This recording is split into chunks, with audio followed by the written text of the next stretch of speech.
Aloha and welcome to Island Connections. I'm Brahim Audi. Separation walls, our topic for the day. And we have La Joya Shelley. She's president of Black Student Association at UH Manoa. And Teresa Hodges, she's a lecturer at Ethnic Studies. She teaches the African American courses, Black Studies. And so, ladies, thank you for coming over to share with us your ideas about what we mean by separation walls and so forth. But before we talk about this, would you want to say something about what you do and your activities and so forth? And then we can go to Teresa. Well, first, thanks for having me on. My name is LaJoya Shelley, and I am an education administration student. I plan to graduate May. I've been at UH Manoa since fall of 2015. I am the president of the Black Student Association at UH Manoa, secretary on the Graduate Student Organization, active in HISA in the Department of Education Administration. So happy to be here as well as serve my campus. Wonderful. Teresa. Thank you so much for having us here. As you know, I'm a lecturer in ethnic studies, teaching Black studies, but I'm also a PhD student in educational foundations, and I'm also on the Tinalak Filipino American Advisory Council in the College of Education. Very good. So, I mean, in terms of the notion of separation walls, here we have like a new era in terms of American politics and so forth. And when we talk about separation walls, we mean, of course, the wall between, on the U.S.-Mexican border, one. But also there are, that's a physical wall, but there are walls that are not physical. And this is like in terms of, we're talking about race and ethnicity and discrimination and all of that. And the U.S. has a rich history of racism and discrimination and all of that. To be honest with one another, we have to recognize this before we can move forward to Definitely. start getting rid of these walls, demolishing them altogether. Okay, so some of the walls, aside from the one on the U.S.-Mexican border, some of the walls in terms of your experience, etc. What have these been in Hawaii, on the continental U.S., and so forth? Well, first, I just want to echo, like you said, that racism, sexism, homophobia, these things have been around before our current administration came into office. And so thinking about the experiences of Black Americans, but also all Americans from marginalized communities, I think it's important to recognize that. And so what this presidency does is it brings these issues to the forefront, maybe to those who have privileged identities, who did not recognize the ways in which these societal institutions have kind of kept minorities, folks who are not from the dominant group out of from barred access from education, from housing, healthcare, et cetera. So I think that I want to say thank you for bringing that to the forefront. But I think when we think about the work that I do in terms of advocating for African American students, in terms of advocating for all students on this campus, I think that it's important to think about the ways in which policy, particularly new policy that is being enacted or being supported by this administration impacts student success. So when we think about the recent appointment of the Secretary of Education, Betsy DeVos, and her policies are kind of lack thereof, because we know that she does not have a strong background in education. We know that she does not have an understanding, it seems, of the Department of Education, and particularly President Trump. And that's evidenced in her comments about HBCUs and school choice, because, of course, she is for charter schools and dismantling kind of the things that public schools do. So I think that those walls exist, and that policy, if we're not careful, will reinforce those walls. And so we have to be diligent when we speak out against not just this administration, but what it stands for in terms of student success. Yeah. So we shall unpack those things in a while. But Teresa, your understanding and in terms of your activities and so forth about those kinds of things, separation walls. Okay. In terms of separation walls, I think a lot of it is centered around an amnesia, but a very forced amnesia, right? Whether through education, not just policies, but also curriculum, yeah. Through media and dominant narratives and stereotypes, but not just stereotypes, but media that only expresses one single type of linear story or one type of narrative about Black people, for example, yeah. And I think there's some like a commercial or something that shows how Black people have known this. Black people have been exposed to how the racism, the homophobia, etc. But for a lot of people, it's just becoming to their it's just coming into their consciousness now. Because of what's happening with the administration and things like that. Yeah, so I think it's an amnesia that's forced, and I think it's something that's continually perpetuated, and schools reflected in society, and the work that we do here at UH, we have to counter that. We try to counter it through Black Student Association, through Black Studies, through ethnic studies. We try to counter it through critical thinking, engaging topics and engaging facts critically, right? Knowledge critically.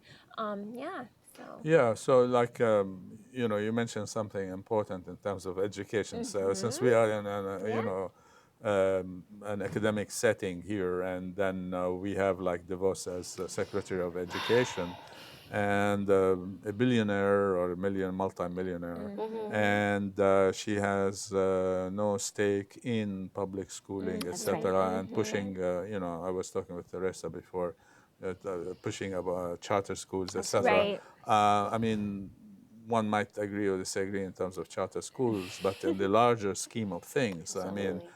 So could you say something about the question of education and the charter school issue, and why might you be wanting to see a different kind of model? Of course. So I think when we think about historically about how education has been set up for Black students, for students of color, even with the historic legislation, Brown versus Board of Education, where separate is unequal, and it challenged, of course, Plessy versus Ferguson, we see that education is still separate and still unequal. And the access, the types of education, the type of facilities that students from marginalized communities have access to is unacceptable. So when we have someone saying, well, you have the choice to go somewhere else, then it places all the responsibility on the families of these students to secure proper education. And we know that charter schools, they're set up by lottery. So what happens if you don't hit the lottery? Then what do you have left? What is your alternative but what's already provided through the public school system? So I think her comments are her comments or her understandings of charter schools and the right to choose to go somewhere else places all the responsibility on families, and also does not provide an alternative if that choice falls through. So I think that, like Teresa said, this historical amnesia of not understanding the ways in which structural racism impacts our choices.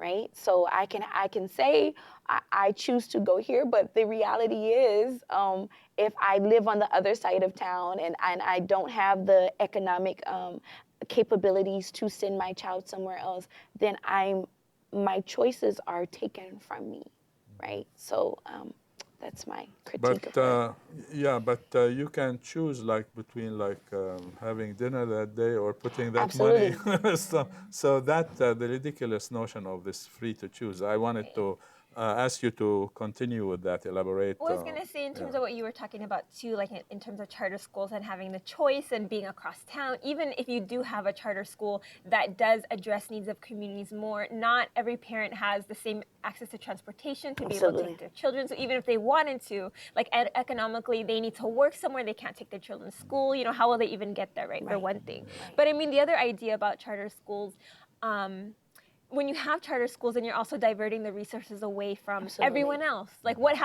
about the other kids in the public schools, right? I mean, charter schools are largely public, but the schools that are funded federally more so, where everybody is defaulted able to go to, where it's in their neighborhood, where it's more easily accessible. Like what about the resources in those communities? I wonder if the draw for DeVos is also that the funding for charter schools doesn't as much come from school bonds, for example, where it does for public school, other kinds of public schools. So charter schools, that might be a way for her to lean on, something she might want to lean on more, because then the funding sources isn't necessarily coming from the same federal, it's relying on the state and then other kinds of funds. So that could be a draw where the money could be put somewhere else, like military, or where she would want that, where the administration would want that to go. funding, yeah. So I think in terms of charter schools, it's the idea is nice that we're trying to address issues and needs that aren't being met, but it's also problematic because what about everybody else, that Right. people that don't have that same kind of access, or things like that. Why not make it like on an even keel and fund the public education in Right. multiple ways and Absolutely. make Right. each school reach levels of excellence that Right. our students and our kids deserve. Right. So that's the idea. Definitely. And rather than like also deal with the question of standardized tests, try give them, like as you said, critical thinking kind of things and all of that. So any comments on that? It's just the education that I think students deserve, right? It's education is not only about not to think critically, but education about themselves, particularly like Black Studies. I will give my personal story that I took my first Black Studies courses in college, and it was it moved beyond the watered down version of history that you would receive like during Black History Month or during important times during the year. And so there was this lack of exposure, and I was very upset by it because I felt, in a sense, robbed. And I do remember being in high school classes, this is going to be on this test, this is what, we have to meet these metrics in order for us to get a certain rank or our funding or whatnot. So it's also about allowing students to think critically, and then when they get to college, because we're like, well, why do students need remedial education? Why are students unable to write on a college level? Well, we have to address the system from the bottom up. We can't, we cannot be surprised. We shouldn't be surprised that students are underprepared for college if they're coming from certain areas, because what have we invested into the education system to make them be ready to help? What have we done? So I think that when you have students coming from underrepresented communities, and once they get to college and they're already feeling pressure, already feeling like outsiders within, which is something that Patricia Hill Collins speaks about, again, responsibility, who does it lie on? Where does it fall? So I think we need to address that too. Yeah, I mean, for the longest time we had this Leave No Child Behind, which really left a lot of people behind, a lot of students behind. So it's a nice name, but, it's talking about standardized testing, etc., and then not funding that kind Absolutely. of. So could you say something more about that from your experiences? Well, I mean, I kind of want to talk, like, in that way, when you're talking about standardized testing, right? You're talking about whose standard is reflected, right? Yeah. We're talking about not just in terms of the types of questions, we're talking about the knowledge that's in those questions and what the hidden, not just the hidden, but the hidden kind of curriculum that a lot of scholars talk about, in the way that it's very much embedded in education where it's seen as neutral. One, education is not neutral, but That's two, right. the knowledge that we are exposed to is not neutral too, right? There are all these, it's politics everywhere. And then also reflecting on that there are lots of different ways that we learn and that we can assess learning, and there's a lot of different definitions of things, and all of those are also informed by culture as well. So I think when you talk about standardized notions of things, and even standardizing the way that we address educational issues, and I think it's very complicated. And I think just blanketly, putting the same kind of standard on everyone in terms of testing, and it already reflects inequity. So you're just perpetuating that status quo of inequity in education and in society. Yeah, I mean, this idea, you see, like then in this kind of educational system, you have like racism is embedded in it. Yes. Yeah, Race and that because of socialization that occurs, right? What you have, you create a wall on along racial lines, ethnic lines, gender lines, you know, and the rest of it, you know. Yeah. Yeah.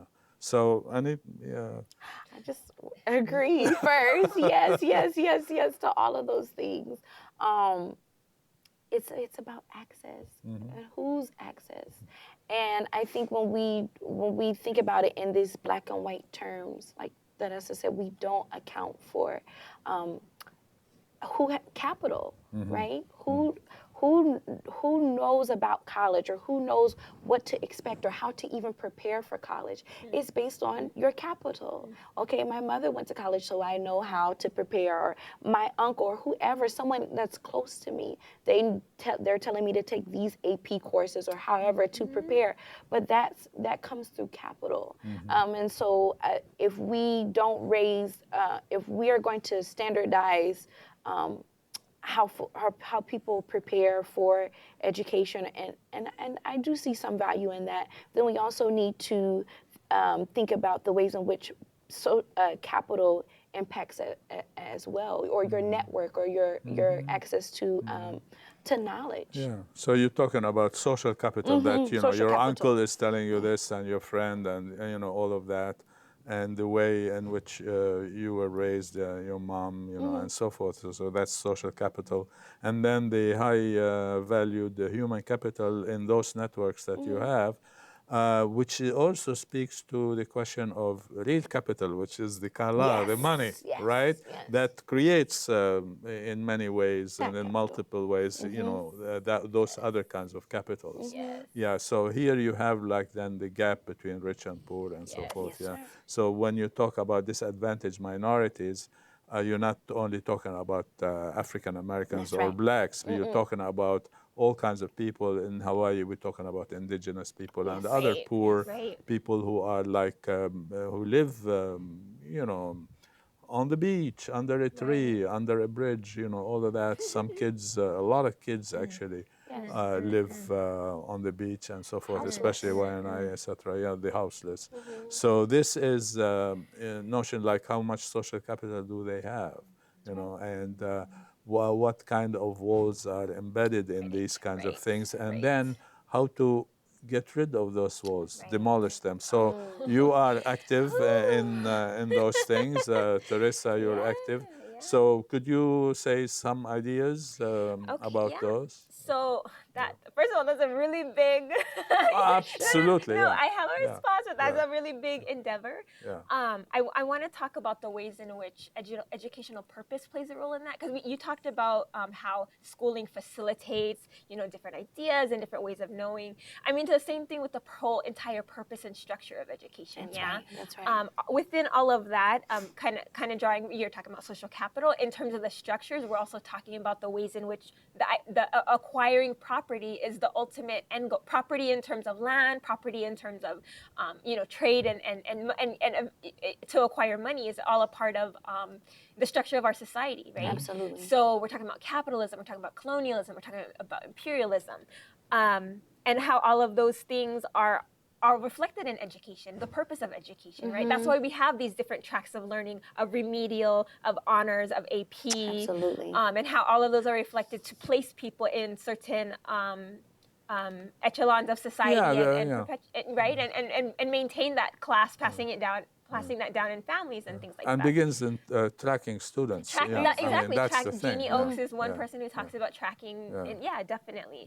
In terms of the classroom, for example, in terms of whether it's ethnic studies or other critical studies, Lisa Del Pitt, for example, talks about the ways in which classrooms and schools have a culture of power. So these middle class values, these white middle class patriarchal values, heteropatriarchal values are Yes. reflected in schooling, and only students of a certain class and only students of a certain background have these kinds of access to language That's and right. access to behavior that fits the mold of this status and this status quo, where students of color, low income students, indigenous students don't have that kind of, they don't fit. So then they get placed into these remedial courses. So So I think what ethnic studies does and other critical studies is that we counter those narratives Yes. through the different kinds of epistemology. So how do we know what we know? What do we count as learning? What do we count as ike? What do we count as knowledge? Here, even in Hawaii too, right? We counter those things by saying this matters in these classrooms as well, not just at your home. Yeah, That's right. so we kind of question, interrogate, and deconstruct those theories of knowledge, epistemologies. And power, right? and power dynamics. Absolutely, yeah. because within those epistemologies, power. Yes. Yes. And if power resides there, therefore we're talking political. Right, right. And I think just to echo off that, it places value on your lived experience. And you don't have to shed your lived experience once you come into the academy, right? You don't have to shed, and so what does it mean to be a scholar? How does a scholar talk? How does a scholar act? How does a scholar present Yes. their knowledge? I think that one of the things that reasons I fight for Black Studies is that it allows me to be my most authentic self, which is a scholar and a Black woman, and and it allows me to bring the stories of my ancestors forward, and allows me to bring the stories of my community forward into the academy. And I think that, like you said, it does counter all that. It brings power to my lived experience. But someone might say something like, well, we are all Americans. Let's be colorblind. And whatever happened in the past, get over it. We are now in 2017, but we have Trump, mind you. So what would you say to people like who argue that way? I mean, I mean, when don't we get that, right? When don't people say that to us? Yeah, absolutely. Yeah. So Langston Hughes in his poem talks about I too am America. And he talks about being the darker brother, and he talks about, like how he has to eat in the other room, and I'm paraphrasing, and then so he talks about, one day they'll look at me and they'll be ashamed. But I would argue that day has not come, right? The reason why we need Black Lives Matter, and Angela Davis talks about this in Freedom is a Constant Struggle. The reason why we need Black Lives Matter is because we have not received all the promises of the Civil Rights Movement. The reason why we're still fighting for Black studies is because for Brown versus Board of Education, it has not come to pass, and we have not seen the effect, the material benefits of that have not been fully realized. And so on, and she goes back, like there wouldn't even be a civil rights movement if slavery had been fully abolished. So we think about that's over, but then we think about mass incarceration of Black and Brown people, the new Jim Crow, as Michelle Alexander speaks about. So to those people, I would say, again, that amnesia, it's in front of us if we choose to look at it, but when we speak from privilege and we speak from our privileged identities, it's easy to ignore. So so they say, well, why do you protest, or why is this? It's because we're still living it, and it's because it's still happening. It just has taken on a different face. Go ahead. I was going to say, in a similar vein to that, I think a lot of people are afraid of the idea of difference. There's so much power in difference, and I think Audre Lorde talks about the way that if we recognize how interdependent we are and we need to be on one another, because we all bring different kinds of things to our survival, to our livelihood, everything, difference is key. And I think the idea of difference having, different race, different ethnicity, et cetera, those things aren't bad. Difference isn't bad. But it's ascribing a negative, positive, inferior, superior value to difference is where we have those problems, So I think when people try to say that, I'm mixed race, but, you're Black, so I don't see you as Black. I say, I want you to see me as Black. One, because I want you to understand my struggle. Two, because I want you to understand, like, when I talk about certain things, when I talk about how I ask my ancestors for guidance, I want you to understand where that comes from, like that's all a part of understanding me as someone who's Black, and I think, so I think in terms of difference, there's a lot of value in that, but I think people recognize that as something threatening because there's a power in numbers, there's a power when people organize together across difference, so. And the other thing, I mean, some people it appears to me, are well-meaning, like they don't want, we are all American, whatever that might mean, but the thing that they might be influenced by people arguing along the lines I was talking about, in asking you the question to comment on. But the fact of the matter, this kind of argument, and the people who like well-meaning and believe in it, they have no historic depth to it, Right. and so that's Right. the kinds of things you're talking about. Right. And so I would posit this like unity and diversity. If you want us to all unite, you have to recognize the diversities, The differences, yeah. and then once there is equality, I'm just like Okay, yeah, sure, rephrasing, sure. what you're saying. Once Yeah. there is equality, then we will have that unity. But if somebody is, down and somebody is up, and there's gap in terms of social capital, the human capital, etc., then that unity will never be achieved, can never be achieved. But I think So, I yeah. think the process of building together and cultivating that community is a part of the unity too. And I think something important in that is also recognizing the inequities as we unite, as we come together and try to unite.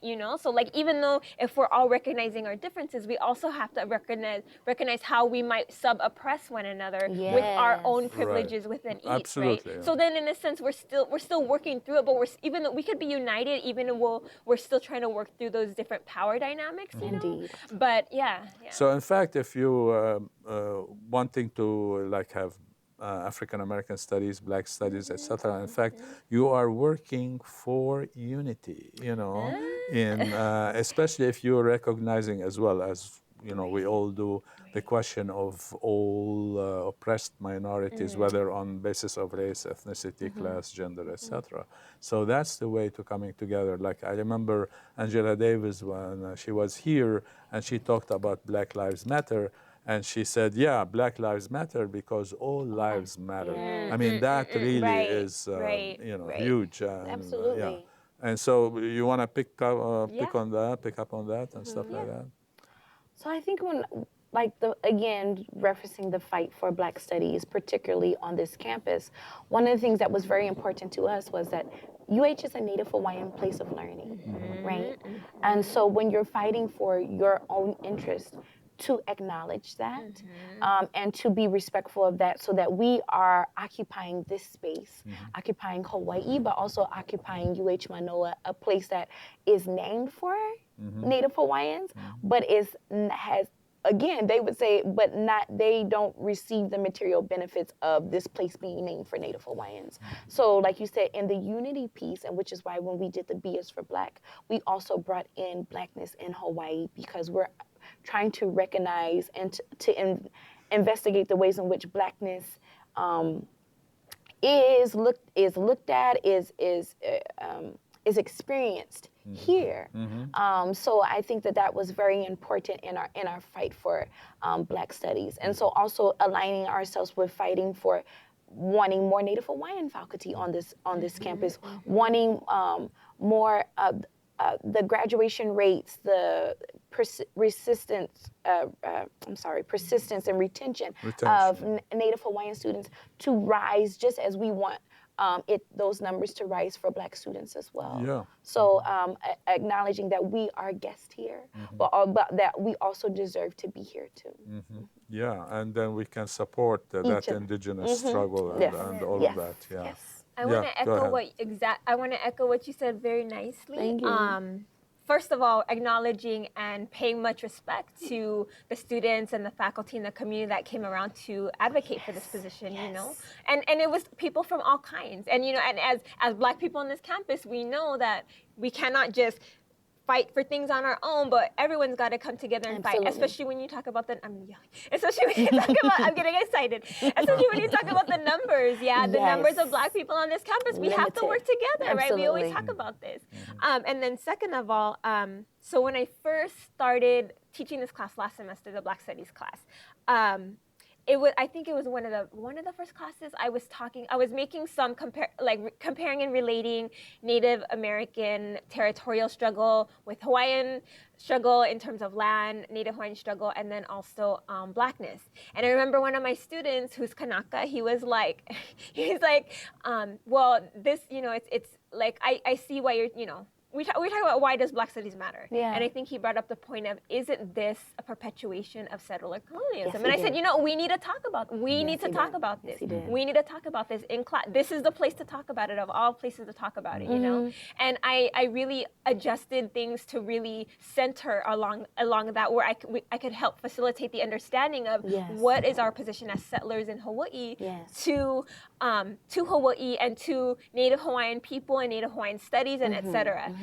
So in that sense, like, how are we complicit with sub-oppressing people, sub-oppressing indigenous people here, you know, in terms of Blackness, in terms of Black studies, in terms of, right? Because on the continent, we occupy certain positions in terms of power and privilege, but here it's different because, you know, a lot of people are military affiliated, or, you know, which is another kind of complicated thing. But then also the idea that I lost my train of thought. But then the idea that we don't necessarily, like, we choose to come here, right? We're not Yes. necessarily all from here. Some people are, but for the most part, we choose to come here, right? It's a choice.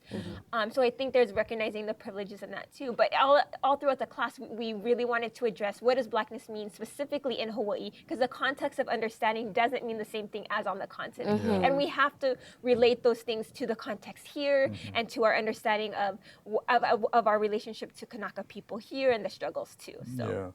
Yeah. Any quick comments, etc.? You want to bring up something that, like some project or?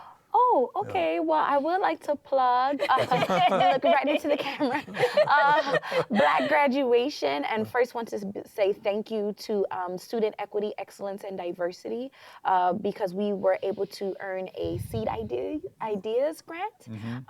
And so we will be hosting our Black graduation on May the 12th, I believe. It's going to be in the QLC. But what's so important is that about 20 years ago, Power 96, which was the Black group who organized here on this campus, they had a similar celebration.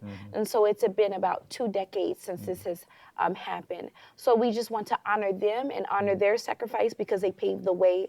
And so we're hoping to continue their legacy as well as carve out our own. So if you are a graduating senior at UH Manoa, please contact me at lshelley, LSHELLY @hawaii.edu. And we would love for you to participate in the ceremony. Yeah, very good. Yeah. No, go ahead. I was going to say Black graduation ceremony goes back to the 60s, Yes. even on universities on the continent. I think Stanford had their first in like 1970 or, you know, something like that. So it's a very historical thing for Black students to celebrate Black excellence, especially as historically underrepresented groups in education.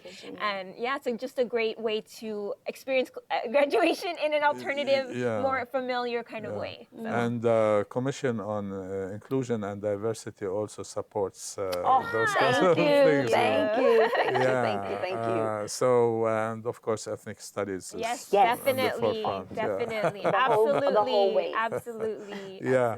But I'm thinking, like, you know, in terms of this question of racism as a wall separating ethnicity, ethnic conflict or ethnic discrimination, etc. All these things. I mean, from what we have talked about so far is that, you know, in one way or another, it begins with the question of education, etc. But that kind of education is a reflection or is an expression of certain power, relations in society, in the larger society. And here we talk about, you know, capital, you know, and the wherewithal that people might have or might not have, etc. So we are talking about then structures, institutions, so those kinds of institutions, structures in our daily struggles, you know, what you're doing, what other people are doing on the continent here and so forth, would begin to, like, in terms of agents of change, begin to change those kinds of structures, you know, because agency is really critical. Right. But, you know, at any particular moment, we are confined as agents within a particular structure which we have to deal with, but also in ways that we can move it, get rid of it, demolish it, or reform it or whatever the Right. case might be. Right. So would you care to comment on these kinds of things? Whoever. I do think that the institution or where you are, you are bound by like norms. You're bound by the realities of even like positions, right? So you know, and how we're fighting for this position, and how we fought for rather for this position. We're In African American I'm sorry, the yeah. African American specialist position in ethnic studies. You're still bound by minimum quals, procedure. You're bound by who can apply and whatnot. So I just think that even when fighting for these things, it's important to be aware of that. Like for instance, at the University of Missouri, students from Concerned Student 1950, they argued. They said, we want this percent of Black faculty by such and such date. We want this, you know. So they had all of these requests of the institution. And what was sad for me as a student, but also as someone who works to protect students, is that it didn't seem like they had someone guiding them in terms of like the realities of the institution, the realities of the hiring process, the realities of the structure of that particular university. So I think that's important, and which is why we need the institutional support when students are organizing, when students are making requests and demands of institutions, that someone would be able to help them navigate the realities of the institution, not to deter them, but also to think about how can we strategize, or how can we ask for what we need in a way that we can use the system to our advantage, right? And work it to our favor. So it's that knowledge, it's that understanding of the structure that is important, not that we will just be complicit, but that we can dismantle it. Someone spoke to our class, and I won't, she said that she earned her education so that she could get into the room, she could sit at the table, and that she could make the decisions and help move the institution to be what she needed it to be. And so I think in doing that, and how I see myself and my role is to educate myself, not only for my personal gain, but so that I can help students navigate this institution, and that we can move it towards where we need it to be. Teresa? I think it's kind of echoing a lot of what you're saying, but even the idea of ethnic studies as a discipline within this schooling, with the academic institution, Or as a field. As a field, right. And I was thinking department. No, I got you. Yeah. But even like it's a struggle for legitimacy too, right? And it's something that is constantly being questioned and constantly something that we have to fight for, even as a department.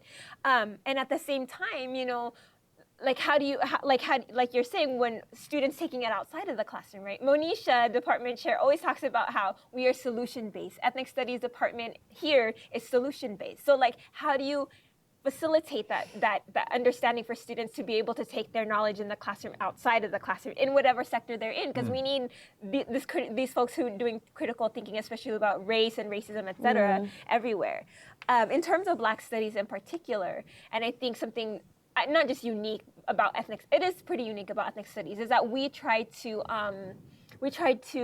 other mother, the term other mothering, where we try to facilitate the understanding that we have to look out for our communities and our students, and we have to not only give them the tools, and not in a savior kind of way, but you know, facilitate the learning, and empower them, right. But also we have to so we have to facilitate these tools, help empower them, but then we also have to help them to understand why they need to know these tools, because there are inequities, because of what we face. And they know this largely. Students know we know what it's like to walk around campus and have people avoid our eyes because they don't want to look at a Black person. You know, we know what it's like to experience institutional racism, et cetera. But I think the idea with other mothering and community in terms of ethnic studies and Black studies is that we're understanding that we have to be aware of that. So because of that, we have to do X, Y, and Z.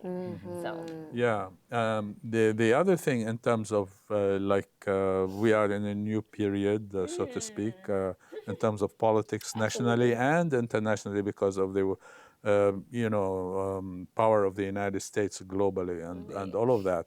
And then here we have a president who talked about, the wall on the U.S.-Mexican border. One, he's talking about like immigrants, who can come in, who cannot come in, and he talks about like, we don't want criminals here. And he talks also about bringing jobs back to the United States and so forth. And then he puts, with all these things, he puts DeVos as a, Yes. education secretary, Right. Sessions as attorney general, and we know Sessions' history from like, So could you say something about, these kinds of appointments in terms of, do they create walls between people or among people, and what could be done to struggle against that?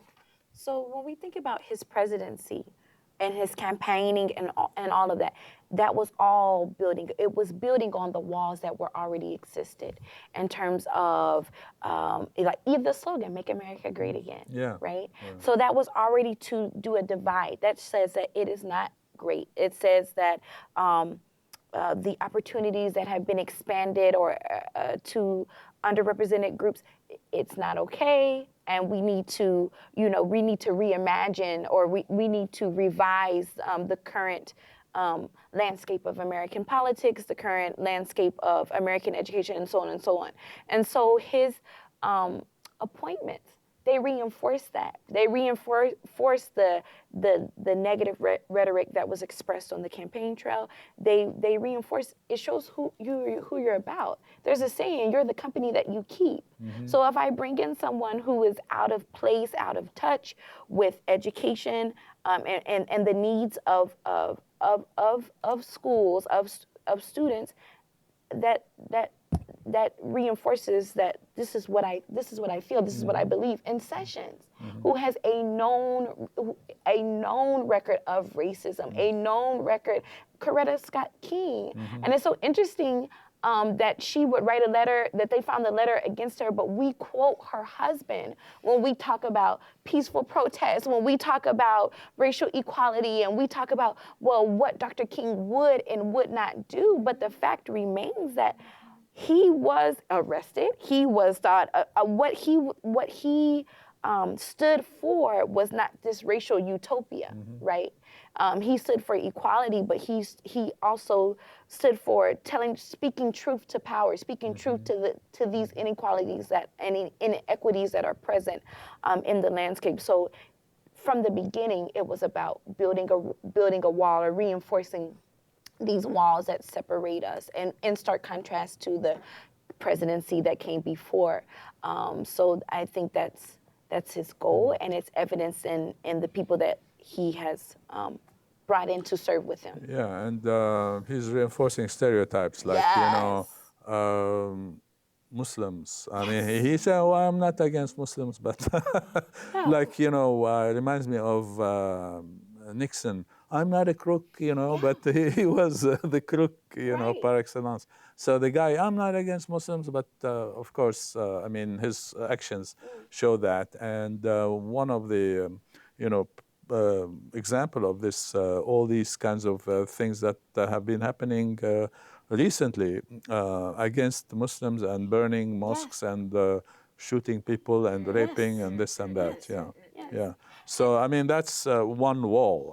So how can we demolish that wall, which needs to be demolished before the United States cannot become, quote unquote, great again, because that would be going into a slippery slope that really diminishes the power of the United States globally, and creates all kinds of divisions. Already the country is divided, so the divisions would become much stronger and much more forceful. And really, we don't know where those kinds of divisions would end in terms of America, and making America a new America, and what kind of new America might that be?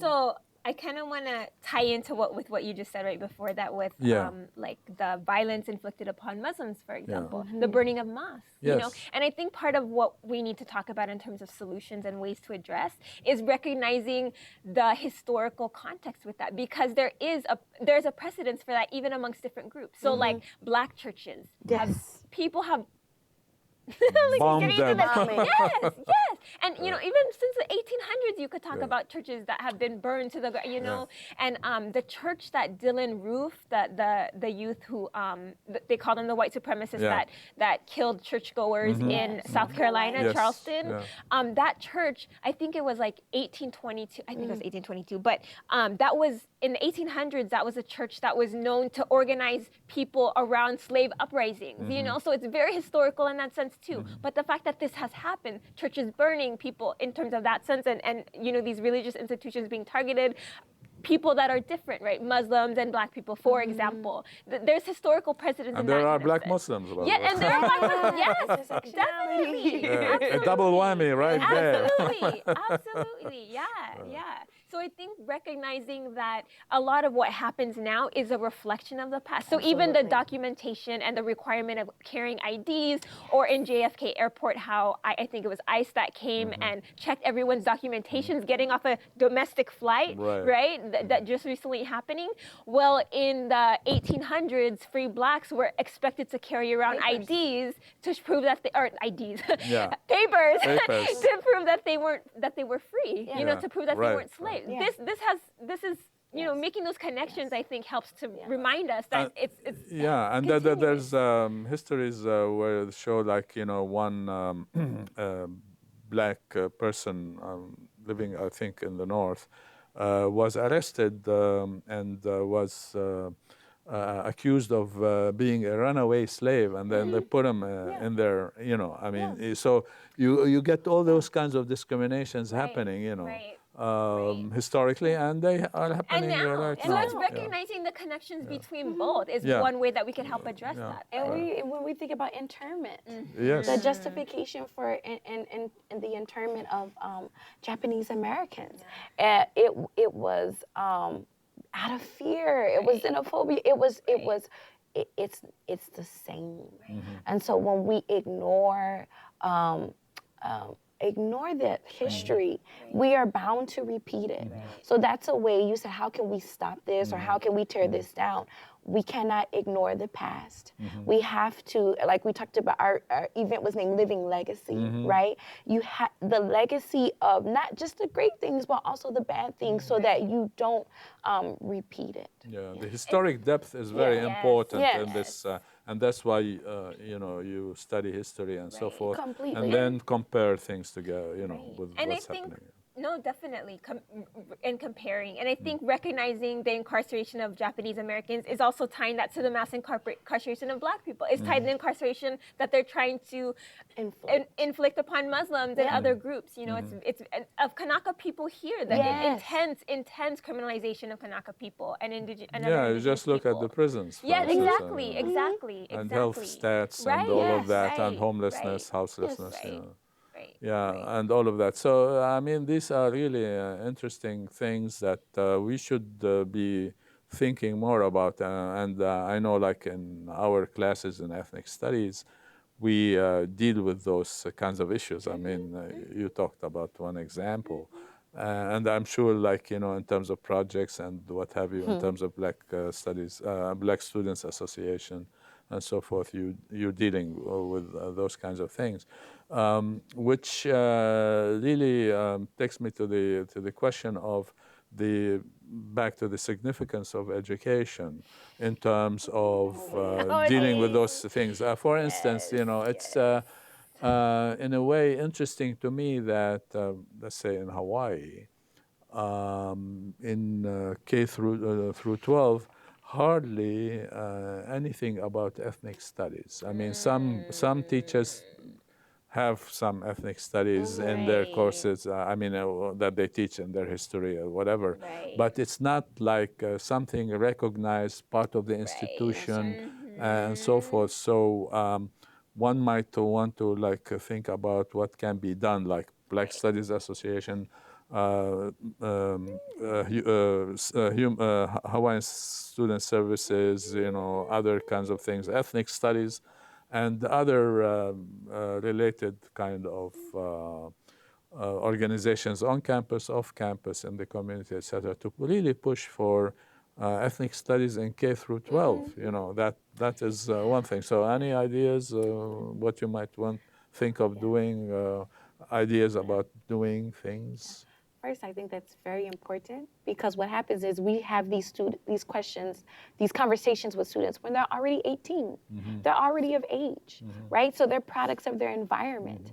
So if they've been shaped in a certain ideology or certain viewpoints about particular groups that are inherently racist and inherently sexist, they've already gotten an education in those things. And so that's why we have instances on campuses where we have microaggressions, we have overt racism, we have covert racism, we have in the N-word being used in dorm rooms, we have roommates just being unable to connect with anyone who does not look like them, or Black students feeling uncomfortable in there and feeling microaggressed, throughout their whole entire 4 years or however long at college. And so what happens is we are kind of reactionary to all of these things, and so we're doing our education, we're doing our programs, we're doing our talks, we're doing all of these things, but we're also trying to dismantle an 18-year-old foundation. And so I would just like to echo that I agree with that we do need to bring it into the classroom earlier. And that would help us as student affairs professionals, as professors, lecturers, and so on. It would help cultivate the college experience where it would potentially be more positive. Because if it is like from early on part of the socialization process, that really makes for a better society that really believes in equality and liberty and freedom and all of these kinds of good things, that so far haven't been happening that much. And just to add one more thing, also, if it happens in K through 12, because then I'm also speaking from a privileged place. Well, we'll take care of it when they get to college. Well, what happens if you go to college and you earn have a technical skill or a trade, or you go into the military or wherever where you may not have the opportunity to sit in an ethnic studies class? And I just would like to, I wanted to add that. Don't finish high school. Yeah, I just wanted to add that. Yeah. No, it's important. But then some people, like even Trump, I'm imagining him saying, "But we have integration. Look at the military. There's all kinds of Black people, and there's generals and colonels and majors and all of that." So you see, well, all is good. It's morning in America. Actually, kind of repeating what was happening under President Reagan, morning in America and all of that. Yeah, but what do you think about this argument? Well, there's integration right there. I mean, I think that's part of what the problem is when you talk about Hawaii, because there's an assumption that we're a racial paradise. Yes. And I think part of what we have to do in ethnic studies is help. I mean, specifically in ethnic studies here, for example, we reach people who are in college. So in that sense, help to facilitate the learning of them who are going to be teachers, who are going to be serving all kinds of communities and serving all kinds of professions here, for example, but also recognizing, so in that sense, dismantling the notion of racial paradise, right? Which ethnic studies does. I think it does really well. In fact, we did a couple of 2 or 3 shows about that. There you go. Yeah. The racial paradise that's not here. Yeah. And you're doing your part. So then also, I mean, echoing what you're saying about ethnic studies in schools too, people really believe that children don't understand race. They do. At a young age. And I've seen countless videos about the doll test that have the tiny toddler being asked, do you prefer, which doll is nice? And they would point to the white doll and not the black doll. Which doll is good? They point to the, overwhelmingly choosing the white doll as the good, nice, etc. smart kind of doll. Mm-hmm. I mean, that kind of thing just reflects, demonstrates, that Yeah. kind of understanding. Yeah, because I'm just gonna say like the Yeah. black-white dichotomy in a different Yes. way, Right. and that black-white dichotomy in terms of race relations is really lacking because we are multi-ethnic, Oh yeah. multiracial, Oh yeah. etc. Oh yeah. So Oh yeah. that kind Oh, of yeah. thing, Oh, yeah. I just wanted No. to Yeah, I connect think this. just to Yeah. point out the idea that kids do understand Yeah, racial absolutely. dynamics Yeah. and are affected at a Yeah. very young. I was in third grade when I knew, when it was confirmed to me that black is bad. I knew that at third grade, and I was in a very multicultural school. A lot of Latinos, Latinas, Latinxes, Filipino. Like it was very multicultural, and it was. I Yeah. still Yeah, felt yeah. like I was ugly, undesirable, and I was in third grade. Yeah, Third yeah, grade, yeah. But yeah, so I think what would be really nice eventually, because I'm like, we, in terms of Black Student Association and whatnot, we have limited capacities and we do our best. Right. But I think ultimately the goal is to reach out to the community more, work with the community more integrated with ethnic studies, but specifically through BSA, Black Student Association, Black Studies, etc. Because to make that connection, and so education doesn't just stay contained within the ivory tower, right? Yes. So Yeah. Yeah. So let me ask you, what other projects you're gonna have, like this semester, for instance? Anything else that you are thinking about housing, or doing? possibly. Possibly going to do a talk over in housing because, like I just mentioned, issues with the N-word, issues with microaggressions. Really wanted to empower students to be able to call out or deal with those issues and not staying silent. Really wanting to connect the community and also be in housing because Black students are invisible on this campus. Yes. So just really wanting to go where the students are. That's our goal.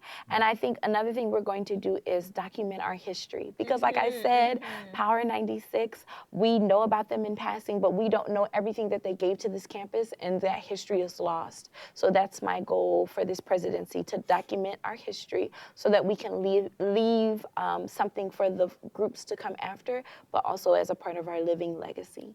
Yeah, that reinforces the ethnic studies slogan. Yes, our history, our way. yes. Yeah. Our meaning anyone. Right. So that's I think it's important. So I think in terms of like these separation walls, it's incumbent upon each and every one of us individually and collectively, like in organizations, etc., to be proactive and really push for all kinds of things, like whether it is ethnic studies, say in Hawaii, ethnic studies in K through 12, and more ethnic studies and more diversity on campus, Manoa, and the rest of the UH system, etc., and really impress upon our administrators to really be more cognizant of that and more sensitive to it, etc. And so to have really not only express our ideas and opinions in terms of faculty, students, and staff, but also to be part of the decision-making process in those kinds of things.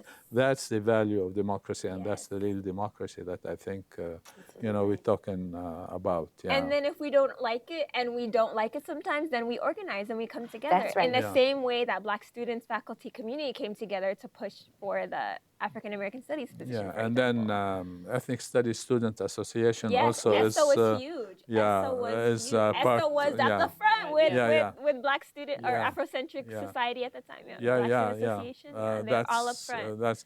And the other thing I want to say, like in terms of these separation walls, we have to do all these things that we talked about. So to dump the Trump racism and walls that he is constructing, and even riding a wave of racism, etc. To I don't know what, to stay up on top and do good for his friends like Sessions and Davos and all of that, and also to privatize all those kinds of things, education, the economy, and everything privatize a lot of stuff that are now public, and that's something that need not happen, and we should fight against it so that to really dump the Trump walls, you know. So we're flat out of time. Thank you very much for coming and sharing your ideas with us, and thank you for watching, and mahalo nui loa, and see you next month. Aloha.